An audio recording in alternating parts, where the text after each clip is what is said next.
ഡൽഹിയിലെ ജുവനൈൽ ഹോമിൽ ഒരു ആൺകുട്ടിയെ തല്ലിക്കൊന്നു. കുളിക്കുന്നതിനെ ചൊല്ലി ഉണ്ടായ തർക്കത്തെ തുടർന്നാണ് കൊലപാതകമെന്നാണ് പ്രാഥമിക വിവരം. മജ്നു-കാഡില ജുവനൈൽ ഹോമിലാണ് ഈ സംഭവം.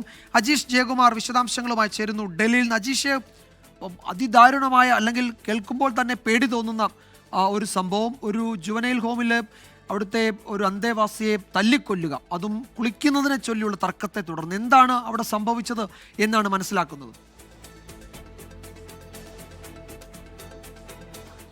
വിജയകുമാർ, ഇന്ന് രാവിലെയാണ് ഈ സംഭവം നടക്കുന്നത്. ഡൽഹിയിലെ മജ്നു-കാഡിലയിലുള്ള അവിടുത്തെ ജുവനൈൽ ഹോമിലായിരുന്നു ഈ സംഭവം. അവിടെ രാവിലെ കുളിക്കുന്നതുമായി ബന്ധപ്പെട്ട ഒരു തർക്കമുണ്ടാവുകയായിരുന്നു. അതിനെ തുടർന്ന് ഈ കൂട്ടം ചേർന്ന് ഈ കുട്ടിയെ കൂടെ ഉണ്ടായിരുന്നവർ മർദ്ദിക്കുകയായിരുന്നു. അങ്ങനെ ഈ മർദ്ദനത്തിലാണ് ഈ കുട്ടി കൊല്ലപ്പെട്ടത്. ഉടൻ തന്നെ സമീപത്തെ പോലീസ് സ്റ്റേഷനിൽ വിവരം അറിയിച്ചിട്ടുണ്ട്.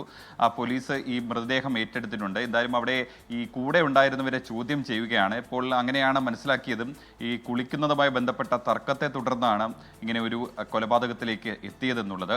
എന്തായാലും ആരെയും നിലവിൽ ഇതുവരെയും കസ്റ്റഡിയിൽ എടുത്തിട്ടില്ല. എല്ലാവരും പ്രായപൂർത്തിയാകാത്തവരാണ്, ജുവനൈൽ ഹോമിലുള്ളവരാണ്. അതുകൊണ്ട് തന്നെ എന്തായാലും ഗൗരവതരമായിട്ടുള്ളൊരു സംഭവം തന്നെയാണ്. പോലീസ് ഇപ്പോൾ അന്വേഷണം തുടങ്ങിയിട്ടുണ്ട്. അജീഷ് ജയകുമാറാണ് വിവരങ്ങൾ നൽകിയത് ഡൽഹിയിൽ നിന്നും.